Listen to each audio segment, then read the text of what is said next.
So I flew here to Washington, D.C. yesterday and watched what, for me, is it was equal parts moving and instructive and informative, and I just adored it. I wasn't even entirely sure what to think when I heard about the title, but I knew because my colleague Dinesh D'Souza was behind it, it was going to be good, but I didn't know what to expect. And let me just tell you, The Dragon's Prophecy is Dinesh's new film, and it is one you do not want to miss, particularly if you're someone, if you're a person of faith, particularly if you're a Christian and you want an education. This is a deep dive. It's a good one. Dinesh, welcome back to the show, my friend.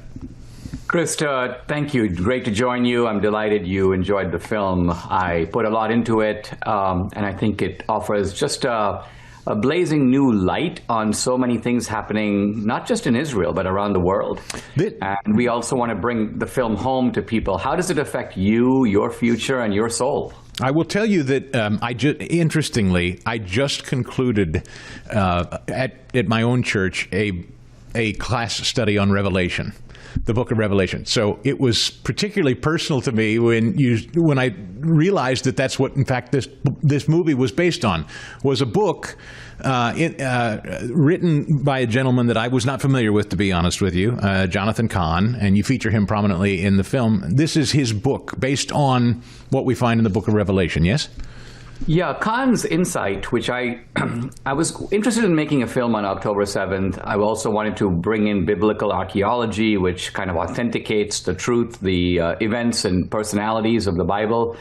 But then I came across an argument that I heard Jonathan Cahn make, which is he said, look, the battle between Israel and Hamas is an eerie echo or recreation of ancient battles between the Israelites in the Bible and their enemies, notably the Philistines.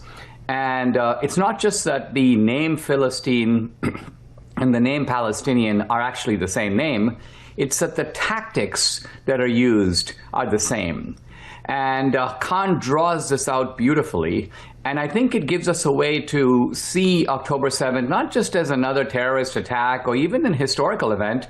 It's sort of an epical, it's a biblical event, and the film attempts to put what's going on in the world in the context of not just biblical archaeology, but biblical prophecy. You also talk with victims of October 7th, and I'll just say, for those who, I don't know, either don't know much about it, other than reports, or have maybe even gone on to question it, you address head-on the critics of Israel. You address the suspicions or what have you, the conversation going on around Israel domestically in this film, which I think is so important. I'm so glad you did it. Well, we addressed the critique from the left, Israel is a colonial power, what about the genocide, but also now an emerging critique from the MAGA right. Questions like, are the Jews of today really the descendants of the ancient Israelites? I wanted to begin the film with October 7th because while people know about it, it's one thing to know about something, it's another thing to sort of put you there. We have all this riveting footage of October 7th, and in fact, while I was interviewing a young wife and mom whose husband is still a captive in Gaza, this was at a kibbutz right on the edge of the Gaza border. You can hear bombs going off in the background, but while I'm talking to her, I realized she's talking about events when these terrorists come through the window, they come into our house, and I realized we have that footage. So while she's talking about it, I can actually show you not a recreation of the event, but the event itself. And I'll just tell you, it's haunting. I had not seen this kind of footage before personally, and I do this every day for a living. I just didn't. It's much like Charlie's murder. I just can't handle watching a lot of that stuff. And this is done in a tasteful way. I don't mean that it's gratuitous, but it's real and it's tangible. And it drives me crazy that there are people who call themselves conservatives who are trying to drive home this message that Israel is somehow the aggressor in all of this. I just don't, it is not to suggest, and I don't think you, Dinesh, I don't even think Benjamin Netanyahu would say, we can't criticize the government of Israel on any given day on a certain subject, but to suggest that they're the aggressor is what makes me sick to my stomach. Well, this is right. The film got me really thinking about the issue of anti-Semitism. I'm not Jewish. I haven't made a film about Israel before. I have no dog in this fight in that sense. But anti-Semitism is not criticizing Israel. Anti-Semitism is not even you don't like Jews. You can not like Jews if you don't want to.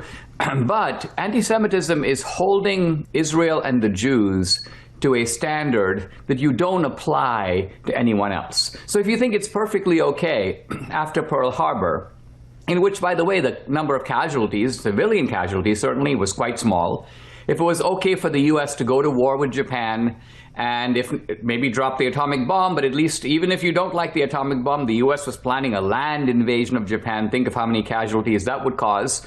And if you think that's okay, then you have to ask a question: when Israel is attacked unprovoked at October 7th in much the same way, why doesn't Israel have the right to go and do what is necessary to cripple Hamas? Why is it suddenly that when it comes to Israel and the Jews, you suddenly have a different set of standards? Well, that's when the kind of issue of your motives comes into play, because you're applying two very different lenses and two very different kind of moral calculations. Dinesh D'Souza's brand new film, it's called The Dragon's Prophecy. Let me tell people how to find it, by the way. It's in select theaters Monday, October 6th and Wednesday, October 8th. Get your tickets now at thedragonsprophecyfilm.com. Thedragonsprophecyfilm.com. And then the film is available on October 9th at Salem Now. All right, so you can see it in theaters soon, and then a little later on Salem Now. TheDragonsProphecyFilm.com. Dinesh, something you point out in the film, I've never traveled to the Holy Land. I didn't know a lot about it. I must plead ignorance. You make the point that some of the most sacred and holy sites for Christians are actually developed and sort of owned by Muslims. Yeah, the holiest site in Jerusalem is the Temple Mount. This is the site where King Solomon built the original temple. Later, there was in Jesus' time a second temple where Jesus himself, remember when his parents lost him, they found him at the age of 12, he was chatting in the temple. Well, that temple that Jesus was in was conquered by the Muslims. I mean, it's funny, people talk about the Jews being colonizers, but how do you colonize your own ancestral land? The Muslims moved in, they took over the place, and they built a mosque, a dome, the Dome of the Rock, and then the Al-Aqsa Mosque, which is right next door, right on the exact site of the temple as a kind of triumphant victory arch, so to speak. So if you want a symbol of colonialism, it's standing right there in the middle of Jerusalem. And here's the amazing part: Israel doesn't touch it. Israel doesn't take it down. Israel allows the Muslims to control the holiest site in both Judaism and Christianity. I must plead ignorance. You display that a couple of times in the film, and I was sort of taken aback by that. And I understand we've got some time with you. If I could hold you through a break, I would love to. May I ask you quickly, Dinesh, about President Trump saying yesterday to the UN, beware Sharia law. How significant is that? I've been saying on this show for a while, if people don't understand Sharia law, they'd better start figuring it out. So Islam in the past relied on the conquest of armies. And they took a good part of the world. I mean, it's no accident that 2 billion people are Muslims. Most of those Muslims were converted forcibly under the sword.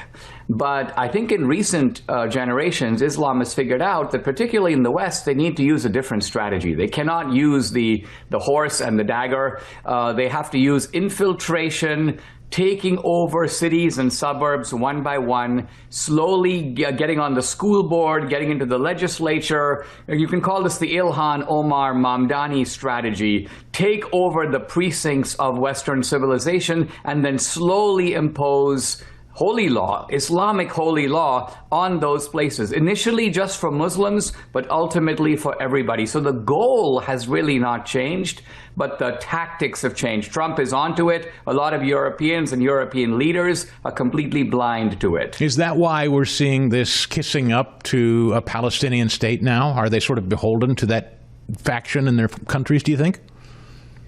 Yes, I think that what's happened on the left is that there is a understanding that the Muslims are just another ethnic group. And so from the point of view of, let's say, the Democratic Party, they think, okay, well, look, we got the blacks over here, we got the gays over there, the trans people are over here, the feminists are here. Let's just add in the Muslims. They're just another ethnic group, not realizing that they don't see themselves that way. They have a different agenda. More with Dinesh D'Souza. This film is so important. I could not recommend one more highly to you. The Dragon's Prophecy at thedragonsprophecyfilm.com. More with Dinesh in a moment.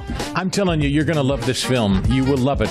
If you're speaking as a Christian, if you want to be more biblically literate, I mean, unless you're a theologian, unless you're an expert on things like the Book of Revelation, I certainly am not. I learned a bunch. And Dinesh, as he always does, goes to town documenting this stuff. He cites scripture throughout the film.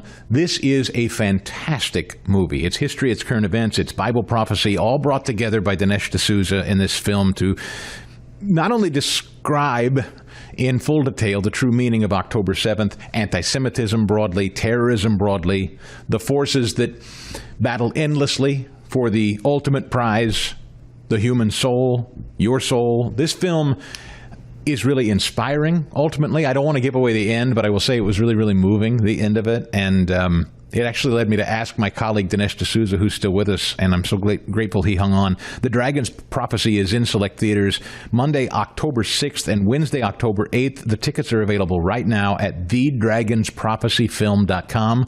thedragonsprophecyfilm.com. Available on Salem Now, October 9th. Dinesh, back with us. I wanted to ask you, if I may, it's personal, but I don't think you'd mind sharing it, your faith and where it's developed over the years. I was raised, interestingly, Catholic in India. My family was converted by Portuguese missionaries going back many centuries. In fact, this is why my last name is Portuguese. But it was a very nominal kind of social Christianity.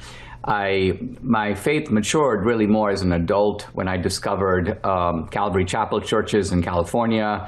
This is a kind of evangelical, non-denominational Christianity.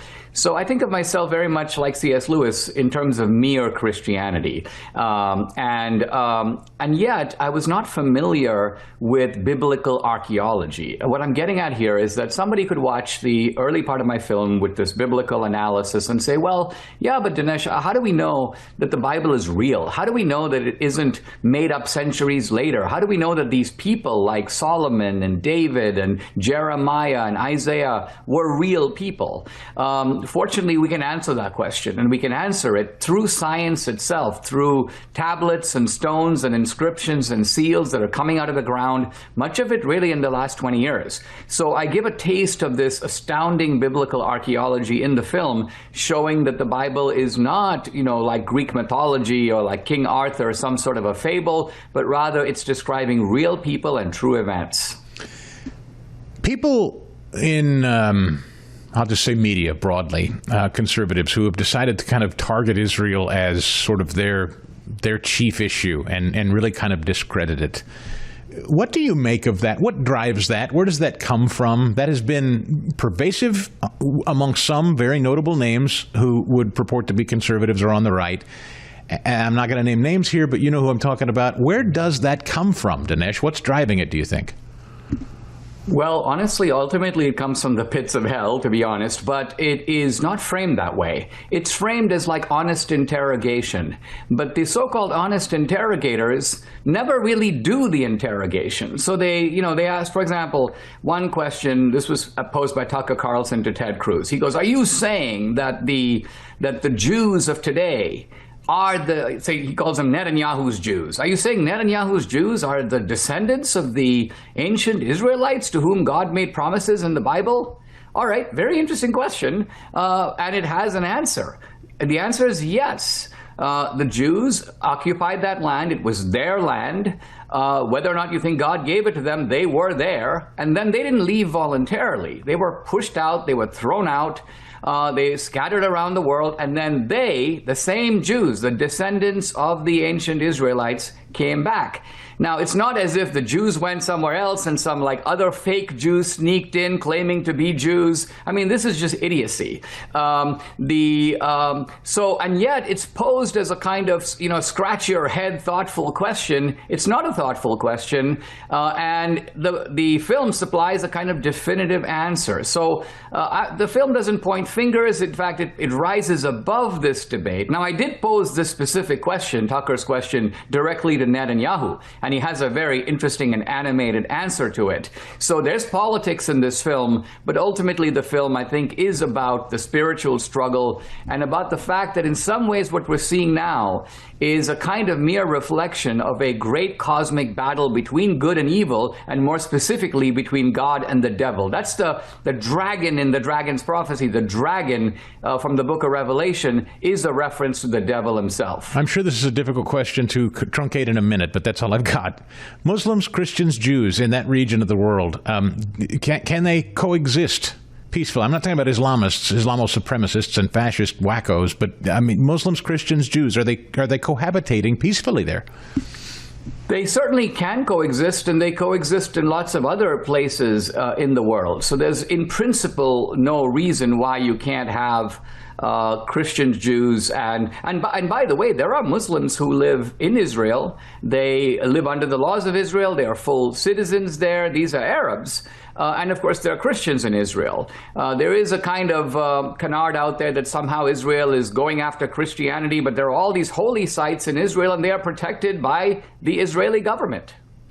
Dinesh, this is just a masterpiece. It's so beautifully and tastefully done. And again, for anyone who calls himself a Christian, you're going to learn a lot. I know I did. TheDragonsProphecyFilm.com. TheDragonsProphecyFilm.com. In theaters Monday the 6th, Wednesday the 8th. Available Salem Now on October 9th. Thank you so much, Dinesh.